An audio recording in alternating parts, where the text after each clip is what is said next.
Hey guys, Terence here again with another episode of Let's Talk Reef, coming from Neptune Systems, of course, and here in Morgan Hill, California. Wow, you know what? This is a really exciting day. You know why?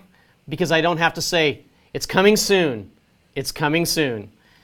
It's already here. I know there's a lot of people out there that want them. There's a lot of people that are getting them. But it is all about the Trident today on Let's Talk Reef. And I'm going to try to answer a lot more questions. We're going to bring Paul on a little bit later, do some demo and answer some questions about that. Thank you to all of you that are joining me. I saw one gentleman's up in the sky above us in Southwest Airlines getting ready to land in Oakland. That's pretty cool.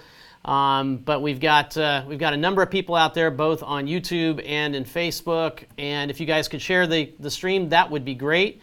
Lots of comments coming in. This is pretty amazing. Brandon Rush said, Terence has to be sick of talking about the Trident. Absolutely not. I love the Trident. I love talking about it. And I love talking about it even more now that I don't have to say it's coming soon. So we're going to get into all of that. Let me just start down the punch list right now and see all the things that we're going to talk about. First of all, as usual, I want to thank you guys, as always. You know, you guys are the best out there, the best coming back and seeing this program each and every couple of weeks. You know, it keeps growing. Our audience keeps growing. You guys keep sharing it around. I hope we keep providing great information for you. Just so you know, the next show, just so you guys want to keep track, is June 4th. It'll be at the same exact time, 5 o'clock Pacific. And as always, not that you guys are shy, but if you have a question, if you have a comment, put it in below, and we'll see if we can get to it. We can talk about it. We can answer your question, and hopefully it's a nice one. Some of you guys last time, man, I went back and read some of those comments. Man, you guys are a rough crowd.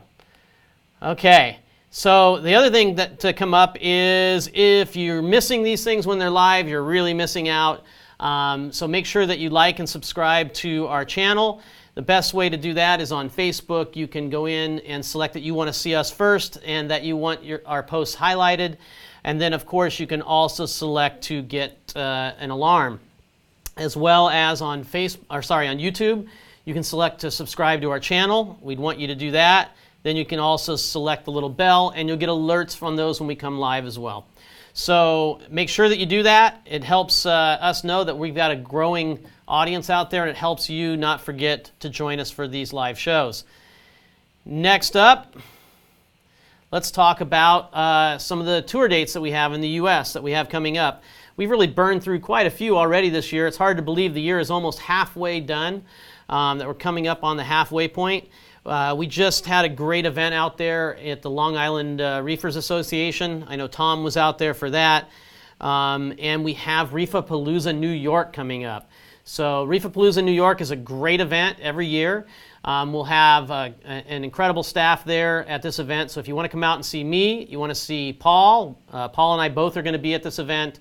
As well as Tom will be there, and as well as the Apex mom, who happens to be my wife. She helps us at these trade shows as well. So you can see all of us there at the event. And who knows, we're trying to cook up something, so there might be a Trident or two around for you there to come and snatch up. So don't have anything set in stone yet. We just talked about it this morning, a little inside info for our live streamers. And, you know, it'd be great if I'm not covering my face up there. How about that? But yeah, so Reefapalooza, come out to that. It is the 22nd and the 23rd. And after that, the Aquashella date that we have down here is wrong. It's actually been moved a little bit later in the year. And then we have MACNA. So MACNA is super important show. If you guys are not familiar with MACNA, it is going to be at Disney this year. It should be a great show in Orlando. I really, really encourage you to go if you are an enthusiast.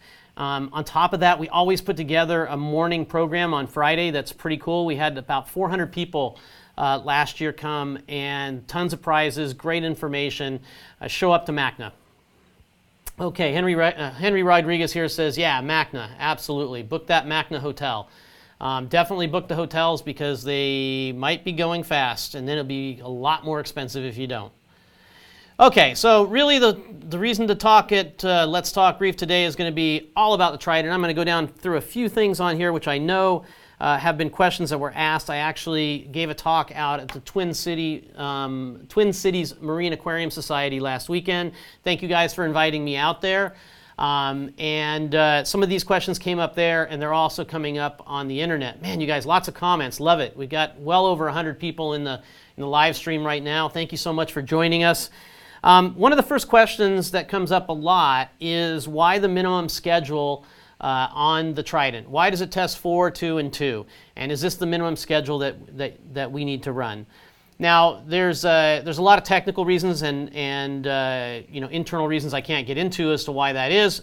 But the main reason is because it has to keep track of your aquarium ongoing. We've got reagents that have that are open to the air. We don't want them to expire too early. They need to be used. On top of that, there are things that the machine is doing, that processes is clearing lines, and lots of reasons for it to happen that we can't go any less than 4, 2, and 2. Now, an aside to that question that I want to touch on is some people have said, hey, I don't really need to test my calcium but once a week. I can understand that. I have not tested my calcium very often either until I got the Trident. But I also know that if I am dosing, and I'm dosing 2-part or I'm dosing 3-part, that's a perfect reason why you want to keep track of your calcium, because anything can go wrong. That's one reason. You can have a tube, your additive can run dry, you can have a tube come out, you can have put in 3 scoops instead of 4 scoops when it came time to make up your additive. There's a number of reasons. The balance isn't exactly on. I know that some of these balanced additives aren't as balanced as they say they are. And sure, in some of these situations, it may not kill off your reef, but it certainly won't keep it as stable if you're only testing every week or every 2 weeks. So it's our firm belief that getting the regular testing in there is definitely beneficial. Anyway, that's why the minimum schedule has to be in there. Even then, we're talking about $22 a month to run the Trident at its minimum dose or its minimum testing amount. Which, again, if you're running a reef tank these days, that is a pretty reasonable amount of cost to know that you have a stable reef. And anytime you want, you just pick up your phone, you go like this. It's this quick and easy. I just opened my Apex Fusion right here, and I don't want to use the bada boom, bada bing, but there it is, right there, on my phone. Anytime I want, I've got those 3 parameters, and I know that they're up to date. Okay, so what's the next question? Where can I put the Trident? Okay, so we've discussed this one a couple of times. In fact, it's even in the setup videos that Paul did. The Trident can sit next to your sump. It is not recommended that it sits a long way down from your water supply, only because if it becomes disconnected, it can create a siphon. And embarrassingly, this actually happened to me when I was bringing my Trident in, my prototype Trident, to change it in for a real one. I disconnected the sample line, came into work, came home, walked into my entryway, and there was probably 1.5 gallons of water on my floor. I was not a happy camper, and no, my leak detectors are in the back, so it rolled off the front into the middle of the floor. It did not catch it. So the key thing is that it doesn't have to be at the exact same level. It just was a recommendation from us in order that you could try to prevent a siphon if it was just slightly above the water level, let's say, in your sump. But it's not required. What is required is that the sample lines cannot be cut, the sample line, the waste line, and if you want to extend the waste line, you can put it into another tube to go to your drain or to go to your waste container. You could put it in another airline tube if you wanted to, gravity feed. So that's the question on where do we put the Trident. Gosh, there's so many questions. I don't know how to get on top of these. I know Paul is over there looking through questions, and he's going to hopefully help me summarize these at some point. Maybe I'll call to Paul to shout some of them out in a little bit. Let's see, reagent shelf life. So another question came up about reagent shelf life, which was, if I buy these, how long can I have this before I have to use it? Basically, there's a year shelf life if the bottles are unopened. Once you open the bottles, it's about a 2-month lifespan before they change, where it wouldn't make your Trident as accurate if you left them open. It's one of the reasons too you don't want to take the last few drops of the reagent when you change the bottles and pour the old into the new. Brenna Barra said, is the waste okay to dump into the grass? I want to run it outside. Yeah, contact your local your local governmental agency to see if that's okay. We're not going to comment on that one. But I'm just going to say I probably wouldn't advise it.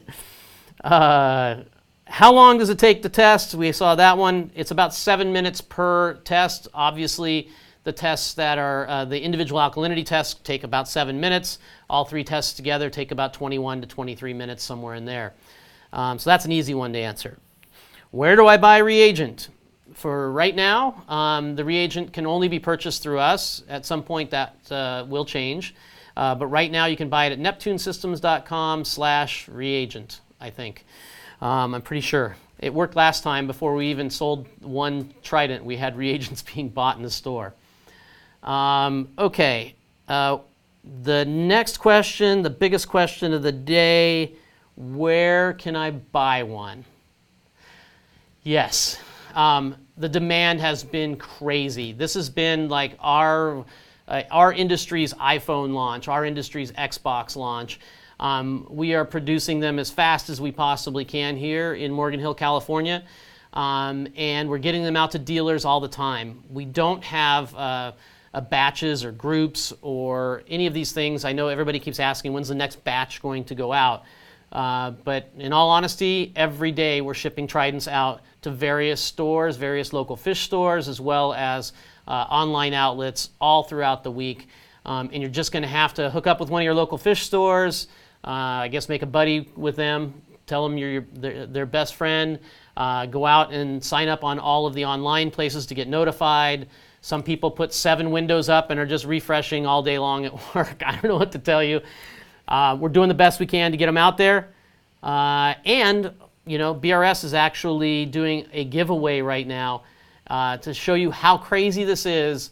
I saw the giveaway come on when it had reached 1 hour, and it was over 1,100. I don't know what it's at now, but I bet it's getting close to 2,000 entries in the giveaway. Definitely a super popular product, and the people who have it so far are really happy. Now, not everything can be roses. We know that. We've had a couple of little issues at launch. The one that I think many of you might have seen is we did have some leaky reagent bottles. We're taking some measures here to fix that. There's a couple of different things that are going on. I'm not going to get into the details of what they are. But in the interim, we're taking extra measures to individually pack all of the reagent bottles so that if there was any possible small, minute chance of cross-contamination, it can't happen. And we are seeing a lessening of the number of leaking bottles that are going out into customers' hands. So hopefully, in the short term, we'll have that all fixed up. And if you really have a problem about it, we always have support that you can contact. They can talk to you and see if there's something to be concerned about with the bottles that you received. Okay. Man, that's a lot of talking. I got to take a sip here. Hopefully I don't lose my voice like I did in Twin Cities. For those that are there, you can laugh at me. Let's see if we got any questions here. Andy Glade's on. Hi, Andy. Says the 7-window refresh worked for me, got mine. And Marcio Messias is asking me, the leading question to something else was my next one to touch on. What about outside the USA? He says international sales. International sales with most products from Neptune Systems, and the Trident is no different. They will come around usually about 3 months or so after the product is launched in North America. So we don't have an exact date for you guys yet. One thing I will say is that if you do find a way to get one in the United States and bring it to your home country, just know that if there is a warranty issue, that product has to come back to the U.S. on your dime, and you would have to then arrange to get it delivered to a U.S. address from us and sent back to you in that country. So that's going to be kind of a pain. So you might want to think twice about doing that and wait. Just give it some thought, because what would be entailed. Okay, let's see. People ask about prices in Australia. Don't know that. Somebody asked if they can match the light cycle to their own light cycle. It's not possible right now, but certainly a feature we can throw into the bin for you guys. Eduardo Vandenberg, obviously from Holland, thank you for joining us. Oh, let's see here. I don't know. I don't see any other. Paul, from off camera there, do you see anything that I should hit on? Do you know about the testing temperatures where you can store, where you can put the Trident, like out in a hot garage in Florida? Yeah, so where can the Trident be, right? I think there's just a little bit of common sense on this one. You know, it was designed to be in a room temperature type environment with a little bit on the outer sides of it. So if under your stand it gets up, I don't know, around 80 degrees, it's probably going to be just fine. If you put it out in your garage where you have your fish room and it's the middle of summer in Texas, you're probably going to have some side effects from doing that. If they're not out there already, I'll probably put them out in the next few days. There's some operating temperature values and some other things, some other data that I know. For instance, the range of DKH that it can test with certain precision, some other things like that that I still need to get out onto the website. Another one, Paul? Hopefully the stream's still going well. I saw somebody had some issue with the stream, so hopefully that's not a problem.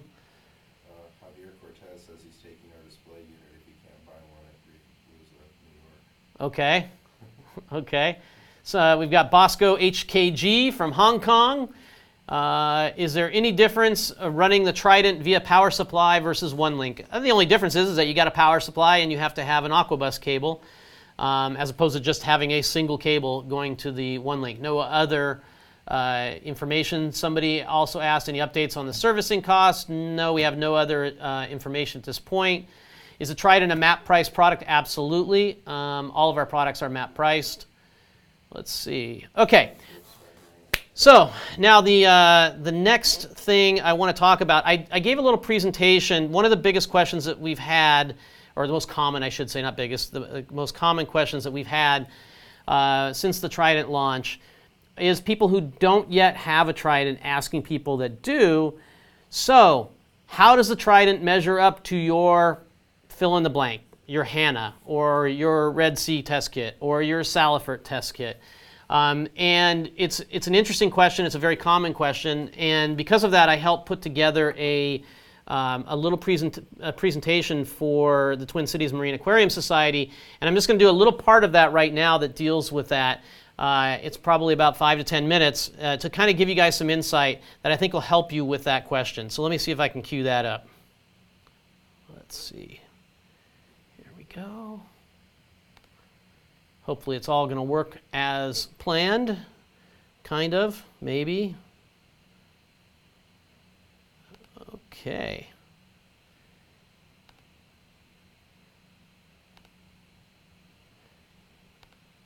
Bear with me 1 second while I get the cameras together.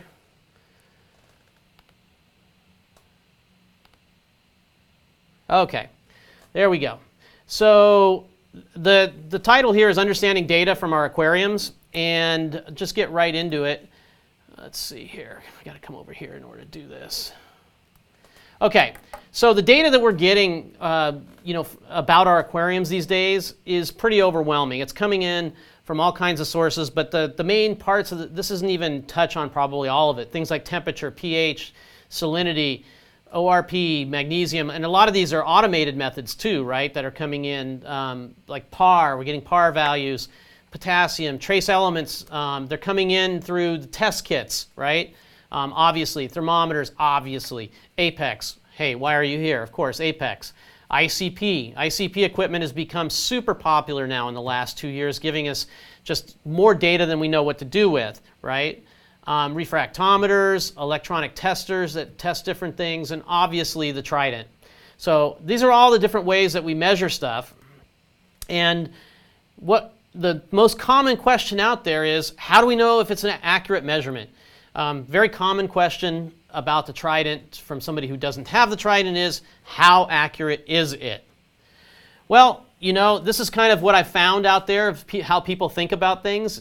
If it's digital, or if it comes from a fancy, sciencey looking device, well, it must be accurate, right?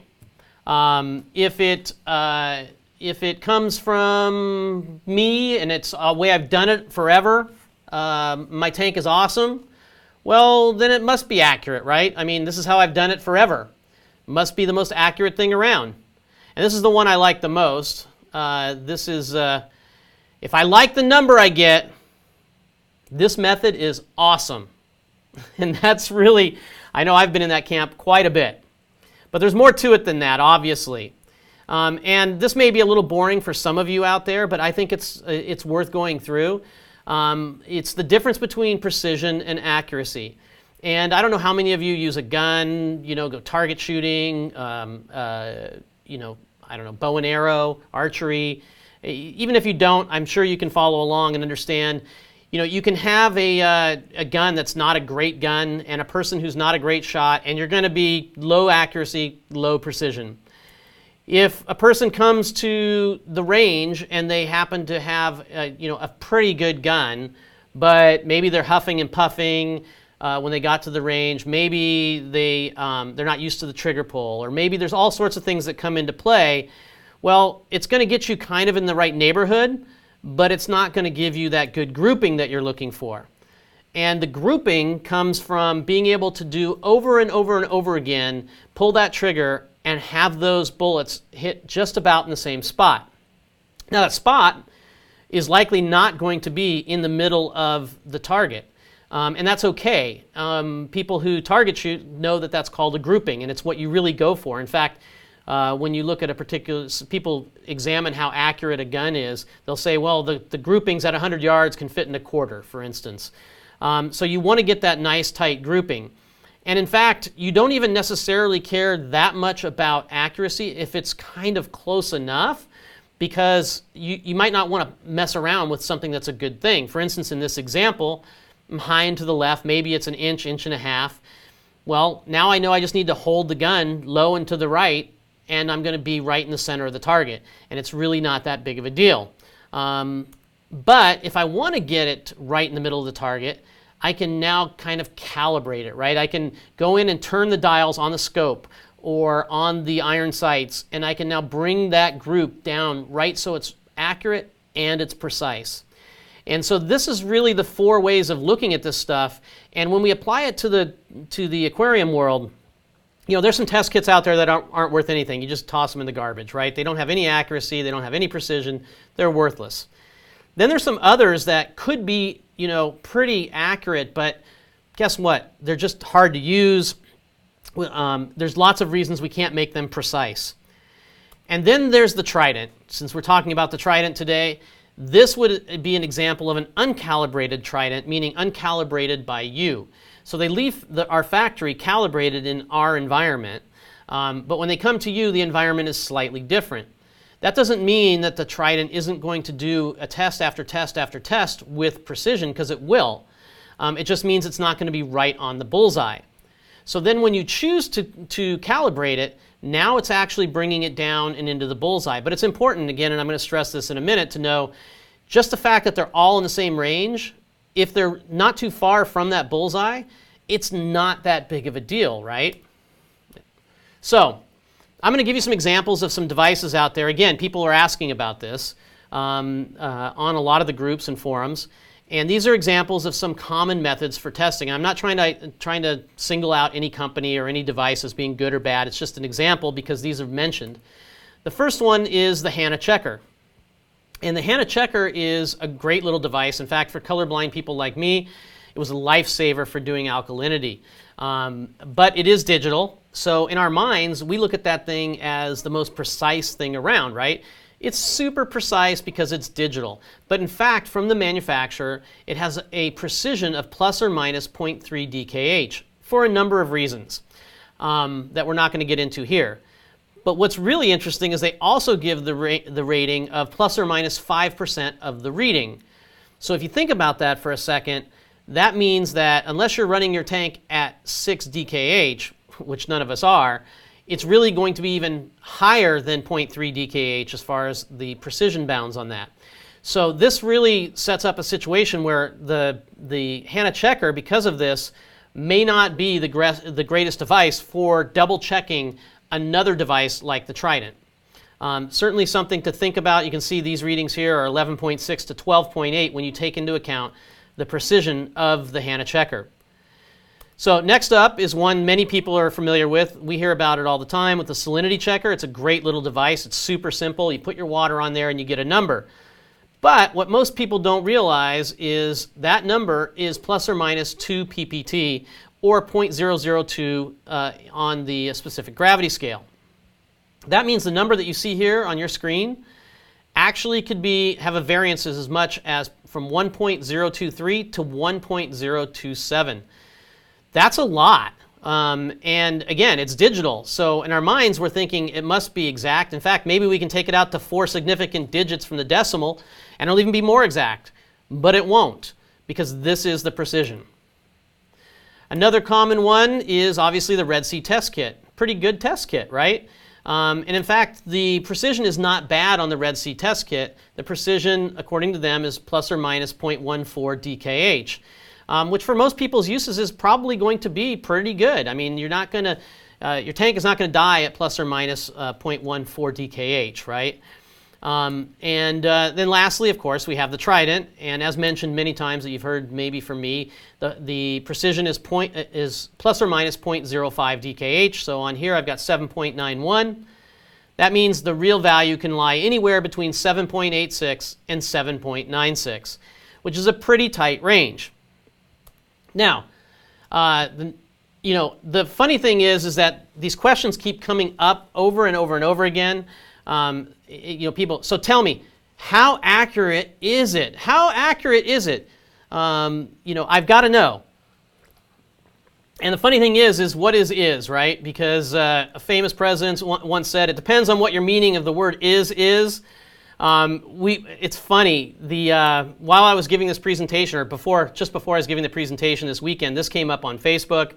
It exemplifies this issue I'm trying to bring out. I'll read it kind of quickly here. It says, okay, someone give me some insight. Trident states 7.7. Hannah states 8.0. Trident says 480 ppm. Red Sea 450. I've calibrated the Trident. According to the website, Trident is 0.05 accuracy and 15 ppm accuracy. Should I recalibrate the Trident? What should be my next step? So this is the problem that we're encountering, right? Is what are we comparing to what? We shouldn't be comparing the thing with the higher precision to the thing with lower precision. Let me show you kind of how that works. I've got a little graph here that I just recently created, and I think this really allows people to visualize it much better. Basically, if you look at this graph, it's got a range of DKH from about 7 to 9, and imagine that our actual DKH was 7.9. Well, if I draw the pink on there for Hannah, yeah, I can tell pink, from the plus or minus 0.4 that it would be, you can see it's got this wide range of where it could actually say that 7.9 is. And then you can see the Red Sea, it's got a much tighter range on it. And then you see a calibrated Trident is even much tighter than that altogether. So a number a Trident gives you, okay, is going to be, a lot closer in precision, in this case in accuracy, than the Hannah checker will be. It doesn't make the Hannah checker bad, because your tank is probably not going to die because of this. It's just not going to allow you to keep as consistent a DKH in your tank as you would be able to with the Trident, and certainly not a point of reference for you to see whether or not the Trident, or even the Red Sea test kit for this matter, is accurate. Here's another example that I put up here, which is showing the same kind of thing, except imagine now that the Trident wasn't calibrated or somehow fell out of calibration. Because it has such a tight range of precision, it's kind of like that target where the grouping was in the upper left. That is, all we really care about mostly is that the repeating tests are very close to each other, because then if it's even a couple of DKH outside, or sorry, points of DKH, 0.2 or 0.3 DKH out of accuracy, it's still going to have this incredible precision and keep your tank very stable. And it's not going to allow your tank to be killed because it's 8.2 instead of 8, for instance. This is a really important concept, and obviously after this live stream, this is going to be recorded. You can go back and look at this, and I think it will give you a really good understanding. So ultimately, how much does the accuracy matter? The accuracy doesn't matter nearly as much as the precision. Here's those charts again. If we have that precision, we know we're going to be close, but every one is going to be really close to each other. And if we have something that doesn't have precision but has been accurate or even somewhat calibrated, it's not as good. Ultimately, why are there all this discrepancy with all these methods? And it really has to do mostly with human beings. whether it's detecting the endpoint or color blindness like I have. Maybe the kit isn't it's not a glassware kit from a scientific lab. These are made to be $15, so the precision's not going to be as good. The reagent could be old. Bias is probably the biggest thing. I mean, when you measure your tank that's usually 9 DKH, and you get 9 DKH on Saturday morning, do you go and test it again? Probably not. But if you got 8 DKH, I'm pretty sure you would test it again. But it doesn't mean that the 9 was correct. It just means you like the number, and that's your confirmation bias. So all of these things make our precision bad and really lead us to why something like the Trident, repetitively testing your numbers, is going to be more precise. And then making things, in calibration, you really need to have an accurate standard. And I'm just going to touch on this briefly. We did a lot of work to try to create standards that could be used. Some other automated measurement devices that are out there don't even have seawater standards that are available for them to test against. Some of the seawater standards that are available for sale out there on our super expensive equipment, here's a picture of it, didn't even test the same between multiple bottles or match the label that they had. The Hanna Checker calibrator is not really a calibration per se. It's just a lot that goes into creating a standard. It's also why our standards are one and done, because once you open it, it starts to vary from what it was when we measured it. We build up a whole batch here. We have a whole methodology that we use for building a consistent batch of standards. Then we test all of them on this, not all of them, but we test a sample of them on this equipment to make sure that they're meeting what they're supposed to meet. And we get that number on the label, and then it's going to be an accurate standard. And that's super, super important. Anyway, I hope this information was helpful for you to understand how the Trident actually has precision and how you can measure that against other things and how you can do some of these comparisons or not be able to do these comparisons. Let me get back onto here so I can see you guys over here. Boom, excellent. So that is really something that it takes a while to get your head wrapped around, but once you do, and once you have trust in a methodology that has a high precision, you're not going to go back to anything else. Okay, guys, at this time, what I'm going to do is I'm going to bring Paul in here for Tech Corner with Paul. We're going to talk about a few more things that have come up over the last couple of weeks. We're going to take more of your questions and start Tech Corner here. Let me get that going.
All right, Paul. Hey, how's it going? Welcome again, man. 2 weeks later from like an insane launch of the Trident. Yes. I was expecting a lot of excitement and demand. I did not expect the demand and the excitement that was out there for it. It was nuts. I mean, we knew it was going to be crazy. Right. I didn't expect for all that to happen. The way it all kind of has gone down over the last couple of weeks. And we've got quite a group of people here. We've got I think at one time almost 170 people on the live stream here. Yes. All want to hear more information. Some person didn't like our music. Tim Young out there said he didn't like our 70s music. So, oh well. Maybe we like it. Maybe we'll change it up here sometime soon. Mm-hmm. But a lot of crazy stuff going on with the Trident. A lot of people, there's a lot of people getting the Trident. Mm-hmm. There's a lot of sad faces of people that aren't getting it. We feel bad. We're doing the best we can. I know. We're building, we're producing, we're shipping every day. Like Tridents are shipping every day. It's who you know. Number one, do you show up at the local fish store every week? Do you buy your Neptune equipment from him? Then you're probably going to get a Trident from him too. The other thing too is, for the online channels, right? It's just they're gone in like 3 minutes. Yeah, they're gone in 3 minutes. 3 minutes. People are watching them. I mean, like I mentioned a little earlier, PRS just put that contest up. Yeah. And the thing goes until June, I think, 7th. And I'm thinking to myself, they're going to have 50,000 posts on that thing by June 7th. When you posted that within an hour, again, guys, we knew the demand was going to be high. We know that you guys want Trident. We know we've been building that product up, and it is, it's kind of groundbreaking for what it does, due to all our hard work. We just get getting beat up, though. I mean, it's like we get beat up because, no, it's not ready yet. No, it's not ready yet. Now we can say it's ready, and now it's like a whole slew of getting beat up on. I think what people also, it's if whatever size industry you think this is, some of you understand how big this industry is. We've never really seen a product like this before. It's a lot of excitement. So it's generated a lot of excitement, and we're happy to bring it. And so far, it's been pretty good. We've had a couple of those little hiccups, but hey, that's part of growing. We took care of it. It's all going good. But you did say something in the break there as we were bringing on the 70s music. Yeah. You were talking about a couple of things I left out in that little prezo that I gave, which is how we have come to understand the precision and also the ultimately the accuracy of the Trident. Right. So tell me a little bit about that, because that was interesting information in that 40 seconds that you gave me. So I think I saw someone say, well, how do we know which one is the right answer? Okay. That's a really loaded question. What is right? So what I can tell you is that when we were testing calibration standards that are already out there, when we were working on how we were going to put a calibration standard together, we sent off a test, the same water sample, just blind, across multiple different people on the same day, packaged at the same time to multiple different ICP. And you've seen this before. Out to all the ICP houses, right? Yeah, to all the ICP houses, right. I mean, we can say who they are. They went out to Triton, right? Yep. They went out to ICPanalysis.com, right? Yep. And I don't know if it went to ATI or not. I don't think it went to ATI. I think we had one tested at a lab, University Lab. Yeah, University Lab as well. University ICP lab machine. But we were doing that repetitively. Yes, yes. So that it wasn't like, oh, we're testing this one time. This was months of testing. I don't even know how many tests it was. But there was not a single test, of the same water sample, right, that always produced the exact same numbers, right? So these standards, which weren't even biologically, loaded, right? Right. We're getting tested, and you might see a magnesium of 1400, a magnesium of 1360, and a magnesium of 1420, right? From all three different results, from the same testing person who tested it all on the same day. Well, and people think ICP is perfect too. That's a for sure not thing. It's not. It's. I mean, with that being said, it does get you the right ballpark. What the exact answer is, and this isn't any fault to any of the ICP people, right? No. I'm not trying to say that. This is precision. Precision's precision. Yes, exactly, and this is just what it means. So, what's important here is not necessarily that your tank is at 8.4. Right, and it's absolutely at 8.4. What is important here is that it is consistently shown on a certain device to always be plus or minus, 8.35 right. to 8.45. Right. That is what is important. Your reef will adapt to calcification at that point, and then you can maybe push it up a little bit and see how your reef does. Right. But what I was trying to say also is even if for whatever reason the calibration, or, meaning the accuracy was off by another 0.2. Yes. Okay, because it has such a narrow range, that's not going to have any problem on your reef. Exactly. As opposed to, if you had a range of say 0.4, right? Because if it's a range of 0.4, well, now it can be down to 7, 0.8, or up to this. But when it's that tight, you have less to worry about with the accuracy because you've got that precision. Exactly. And And I think that, and another great example I got, was it was a local fish store. Who was it? It was Frank. Frank once told me this story that he had the same sample of water, right? And then Frank he had Steaks in Fort Worth. He had everyone bring in their test kits, right? And you just went around in a circle. Okay, and everyone just went to each different station, testing, right? Even testing the same water, even testing the same sample of water, people at that test kit were still getting completely different answers. Right, right. And it's again the confirmation biases, right? It's again when you pull out 5 milliliters, it's actually maybe 5.5, 6 milliliters, right? Right. The human error part of it. Right. So that is that's a big part of it too. In terms of what. It's just a perspective of trying to understand, and it's a new device, and it's a new way of looking at things, and people get used to, the methods that they have, and that's understandable because they've worked for them. Okay, so what are we going to see here today? I know some of the questions that came up. The first one, I think that I've seen a number of people that I wanted you to kind of demonstrate for us is around alarms, right? So when my Trident stops working for some reason, which doesn't mean it's broken, there's a lot of very valid reasons the Trident can stop running. Yes. How do I know that that's happening? Okay, so... do you want to get into the demo mode? Or? Yeah, we can go right into demo mode. All right, let's see if I can make this work. Of course, I'm not there. Let's get me on there. Okay, and then I'm looking here, right? Yeah. Okay, I got to put this guy on, and then... There we go. I am here. Oh no! What happened? This is all supposed to be ready. There we go. Okay. Except we're on the wrong side from each other. Oh, we'll look away. It's fine. No, it's okay. I got to get it right. Technical difficulties, live streaming, fun stuff, guys. It's so fun. 1, 2. All right, there we go. There we go.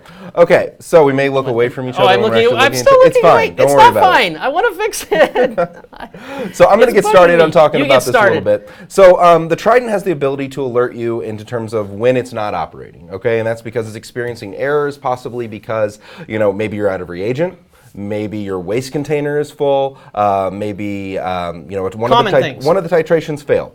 Okay, and there's a way to get updated about that. Okay. And our engineering team changed the way alerts worked a little bit. Before, you might have just gotten, if error ATK, then on, right? You're like, what the heck is going on? Well, when Trident released, what we came out with was you basically know there's an error resulting around your Trident, and then you also have the description of the error. So reagent A.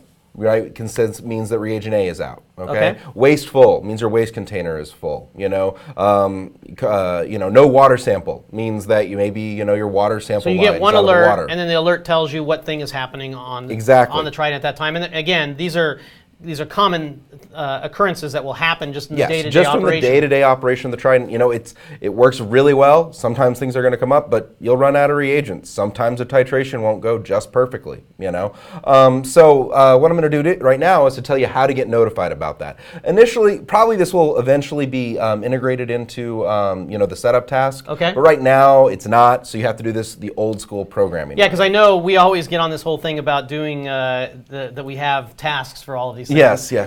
So it's a little bit strange here that we're getting into programming right now, but I think it's one of those things where we had to figure out, are we launching the Trident and have this, or can we put it on maybe in a week or 2 weeks or a month later? Exactly, right? And it's really easy to set up. There's one line of code you have to do, and it's in the Get Started guide on how to do this. Okay. So if you want to see it, or you can just rewind it. But basically, what you're going to do. I'll be happy when the task is around. Yes. Basically, what you're going to do is you're going to go to your email configuration outlet. Okay, and you just hit that gear that's right above email alarm. That's right here on my dashboard. Okay. I'm going to go there. So now I have a bunch of different information. Okay. I'm going to delete all that right now, which I already have. Okay. And you write the word error, if error. Okay, and it's automatically autofilled. So if you just write the word E, you can auto-select it and then type the word error. Okay. And then just write 2 letters, TR. Okay. The first thing it's probably going to fill up with that is your Trident. Okay. And you just select Trident. Okay. And then you say, then on. Okay. That's all you have to write. If error Trident, some number, then on. That some number is how the system recognizes your Trident. It's called the Aquabus address. That could be a number from 2 to 49. In this situation here, it's 10. Oh, you're getting okay? deep. You're getting too deep for me there. Okay. Okay. So just don't worry about that. So I put it last. Is that what I'm supposed to do? It really doesn't matter where it is. The last statement in your email alarm is going to take the most precedence. Okay. Okay. Most of your alarms are actually set up probably in kind of a hidden area, but through tasks, right? So all of those will get notified all the time. The last statement in these alerts, will automatically notify you here. So that's all you have to write is if error, type TR, select whatever pops up, and say then on. So once you do that and you set that up, then from that point forward, let's say I get my waste is full, okay? I'm going to get a notification on my phone. It's going to say, Trident error, waste full. Exactly. Okay. So what do you do? I tap on it, it takes me to Apex Fusion. Okay. It probably tells me that. And right now, where you see it says idle on the Trident outlet, so it's right here by this gear, okay. It's going to say the waste, it's going to say the error that's being experienced. So if you were going to say wasteful, let's use that example, it would say wasteful there. At that point, you would then go to neptunesystems.com, and you would go to a page, neptunesystems.com/troubleshooting. Okay. Oh, I love that. And that is going to take you to a Trident troubleshooting form. This is one of the coolest things, Paul. You did a great job on this. Thank you. Huge kudos to you on this. I hope we just keep pushing this out with other products. I know that's the intent. Yes. But he did an amazing thing here. So let him show you this, and I'll stop talking. All of the errors that the Trident can experience are right here. Okay, and you basically will select the error. If your reagent A is empty, I'll tell you how to do that. If you're having the waste full issue, having that. Some of them you can't troubleshoot, and it just says to contact support. Okay, not very many of them. Don't worry. But you select waste full. Okay, and in the Trident setup, right, you have the ability to say if you're going to be in a drain or you're going to be in a fixed volume container. Obviously, if the container is full, you're a fixed volume container.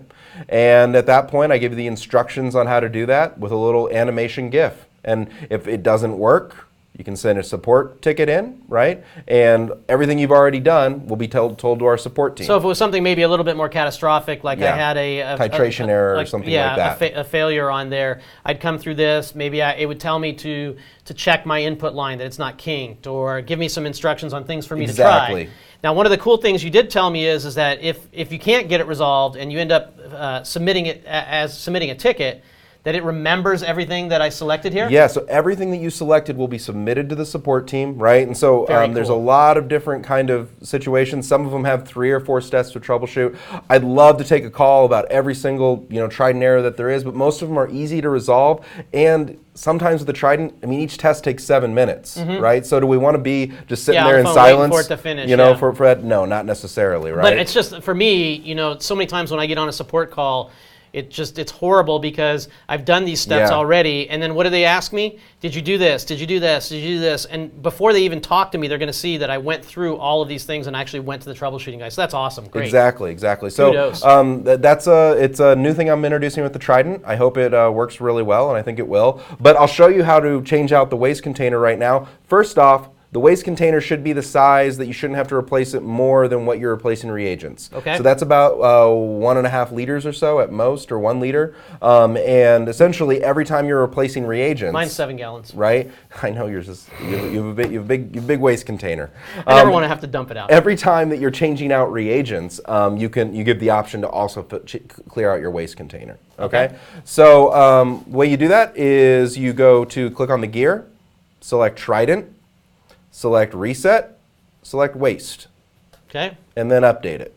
That's it, huh? That's it. And now 5 liters later, which is a lot. Yeah, that's like that's going to be a long I actually time. have a 5-gallon bucket, but it takes a long time for my waste container to fill up. But like I said, you can empty it every time you're changing out reagents and things like that. I saw another question real quick, just while we're talking about waste. Can you extend the waistline? Yes, you can extend the waistline, right? If you want to put like that inside some hard line RO tubing, that might be a good way to do it. I wouldn't recommend getting like another waistline from Neptune Systems and then finding the little coupler to bring. Don't do that. But I could stick it inside another tube, right? Yes, exactly. And then have a gravity feed down into my jug or whatever. Yeah, exactly. And that will that makes sure the waistline isn't going to get clogged or solidify or something like that. Cool. Okay. So now another thing that came up too is obviously I'm measuring this data, right? If my alkalinity in my tank were to fall below 8, I'd want to know about it, right? Right. Just like I want to know when my pH falls below 7.9. I want to know about it. How do I set that up in the Apex? So that is done automatically with the Trident controlled dosing task. Okay, so we set the alerts to be exactly what your outside control ranges are going to be. So for example, if you say you want to control to 8.5, right, you're going to get an alarm if it falls below 8.1 or above 8.9. Okay, but if you're not, but that's only if I'm doing automatic. Yeah. Controlled dosing. Okay. So if you aren't running controlled dosing, you can just set up a parameter alert at any point. Okay, and the way that you do that is you go to the task icon, you select probe alarm. Okay.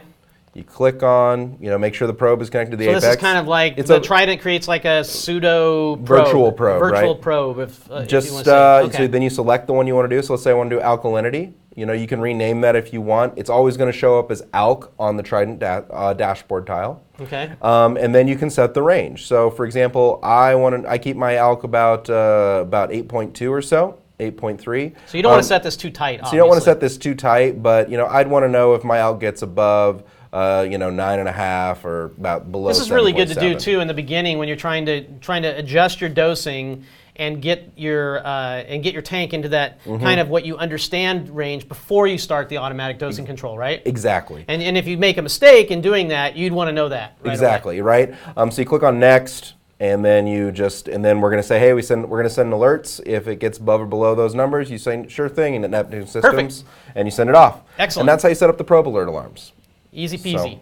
All right, so let's get to some questions, and we're going to try to finish up around on time tonight. How's that, Paul? Sounds good. Questions I've been getting about controlled dosing. Okay. So there's this recommendation from Neptune Systems to make sure that you. Oh, let's get back to our. Widescreen, right? Yeah, widescreen. We always have this problem. We always forget because we're so into our questions. There we are. Okay. So question's been asked a lot is I want to stagger my dosing times. Oh, this is a good one. Yes. So I want to stagger it because I'm running the Trident method, or I don't want to create precipitation. So for those that don't know, when you're dosing two-part, right? You've got the alkalinity part and the calcium part. And especially in days of old, and I saw Russ actually answered this really well the other day. In days of old, we weren't dosing very tiny amounts. I look like Ben Stiller right there. Very tiny amounts. Yes, you got it, huh? Very tiny amounts. We were dosing, say, 10 milliliters or 20 milliliters at a time, maybe 5 times during the day. And so dosing in our alkalinity and our calcium at the exact same time or close enough, the two would mix together in the water before they were diluted down, and then it would cause them to precipitate in the aquarium, and then you wouldn't get any advantage of those additives in your tank because it would just fall down to the bottom, right? And so people have a concern, obviously, with automatic dosing control that this could happen. And I know that, first and foremost, my answer to this was, just put the tubes a little farther apart. I mean, that seems to me like the most low-tech way of making sure this doesn't happen. Exactly. So that's one option. Space may be a concern, or maybe you have a nice sump that has the place to hold all of them. Well, just calm down a little bit and put them in different places is the best way to do this. The other thing to be concerned about is the way that we're dosing additives, in Trident controlled dosing. The idea is not to create a bunch of finite times, right? The idea is to create 1 or 2 or 3 very long times, okay, to let kind of the Trident do what it needs to do. And so as a result of that, the most it's probably going to be dosed at any one time is maybe 7, 8, 10, 12 drops. Yeah, it's right. Just it's a very small amount. Yeah. So the chance, so we're not dosing 30 milliliters in at a time, right? We're dosing drops, tenths of a milliliter. And especially if you have it in a high flow area. I mean, I know that's one of the things with Trident is they recommend you put it right in a high flow area.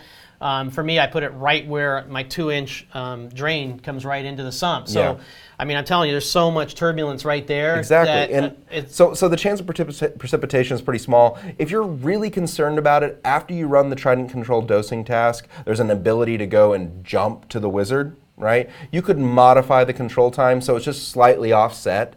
So, your alkalinity dosing starts at midnight, make your calcium dosing start at 12:05. Sure, but with automatic dosing control, it's a little bit more tricky. Yeah, and again, for me, Move the tubes separate So if you're worried that about was it. option 1, option 2, and then way down at the bottom of my list is go modify Be really technical and be Russ. Yeah, so I don't necessarily think it's an issue, and at least in NSI we didn't really see it become a big issue either, and we had a lot of guys that were pretty concerned about it as well, Oh my gosh, Eduardo says, guys, you look so serious. Smile, you're world famous. I don't know about that, Eduardo, but I think I'm smiling probably most of the time and more than I probably should. I think we're so at least for me, there's a big joke You're around always the focused, office. yes. I'm a very focused kind of guy, and when I'm thinking about something or very passionate about something, I do tend to narrow in on it a little bit. Hey, there's Ray. So Is that Reef Supplies? yeah. Ray Franke yeah, from yeah, Reef yeah, Supplies? yeah. So that's so. Yeah. Anyways, we're pretty happy. Trust me. We're definitely happy for sure. All right, let's see if there's a couple more questions here before we shut this down. It's a good one. Where'd it go? Okay. Can change. And just so you know too, when you're doing testing in your tank, if you're testing your water and you're testing it 4 hours apart, your water is still possible to change in that 4 hours of time. I mean, you've seen that, or 6 hours of time. Yeah. You've seen that on your tank. Your water is not static, right? Even No. on calcium or anything else, it's going to change a little bit here and there, right? Yeah, and I mean, from what I can tell is my tank goes through periods where it's consuming more alkalinity, and it goes through periods where it's consuming less alkalinity.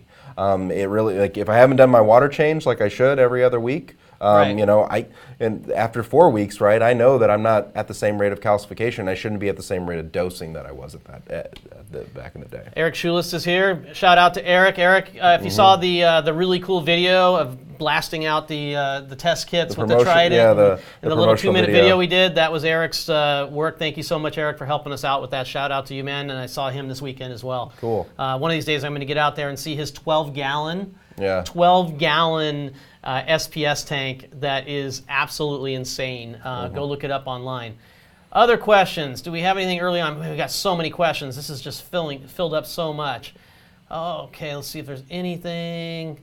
Can you put the sample line connected to the return pipe in the sump? No, not a good idea. Don't do that. Big issue with sample line, and we had a very popular person in the official Neptune Systems group getting a lot of air bubbles in his sample line, right? And those air bubbles actually lifted the sample line out of the water. Yeah. Again, guys, the Trident is a very precise. It uses very small amounts of water. Literally, a couple micro bubbles is going to affect your alkalinity measurement. Right. Is going to affect your calcium magnesium measurement. Right. What temp can the Trident rerun in? We got that still in there. I think we answered that question. Yes, not too hot. And really what happens at the higher temperatures, Terence, is the reagents lose their shelf life. Oh, okay. It just accelerates that. It accelerates that significantly. Okay, I think we got most of the questions, I think we got most of the main things. I mean, Yeah. I cut most of them off ahead, Do want you guys to come out to Reefapalooza, see us in New York for sure. It's a month away. If you're in the tri-state area, as they say. Yeah, we'll be showing the Trident off. We'll probably have, as Terence say, we'll probably be raffling off. There the might be Trident. something. There might I don't be know what it's going to something. be yet. Hey, you know what? One other thing before we close it down. We'll close on this because we talked about it today, Paul. How many of you guys would like to see a T-shirt with this on the back, the Believe graphic on the back of it? I couldn't believe how excited all you guys got for stickers. Everybody at the event last weekend wanted to have these. So leave your comments in, obviously, in these two threads, the Facebook and then on YouTube. Let me know if you guys want to see T-shirts with this on it. If so, I'll bring some out to Reefapalooza with the Trident Believe logo on the back of them. That's about it, Paul. Man, I think we're going to close this thing down right at the hour mark. It's really good. We're going to see him again in 2 weeks. Hopefully have some other stuff to talk about at that time. Some more Trident stuff, I'm sure. It's going to be a lot of Trident, and hopefully a lot of other people are going to get their Tridents between now and then. Yeah, we're going to keep shipping. Just keep going. And every day, guys, we are shipping more Tridents, I promise. Every day. And it's and we're working hard. And the Until demand the next is high, live stream, Paul. Enjoy Enjoy those fish, man. Enjoy those fish, all you guys. Good to have